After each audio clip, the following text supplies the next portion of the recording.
Bilang hudyat ng pagkakatatag ng lokal ng filtration, isang pagsamba ang isinagawa sa kanilang bagong bahay-sambahan na pinangasiwaan ni kapatid na Felipe Aguilar. Si kapatid na Danilo Gamboa ang siyang naging unang destinado ng lokal.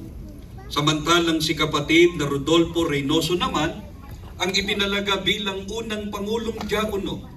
Pagkatapos ng pagsamba, ay isinagawa na rin ang panunumpa ng mga may tungkulin sa lokal.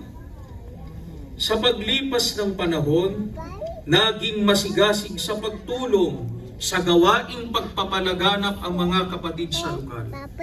Dumaming lubha ang bilang ng mga kapatid, anupat hindi na sapat sa kanilang bilang ang laki ng kanilang bahay-sambahan. Dahil dito, sinikap ng mga kapatid na makahanap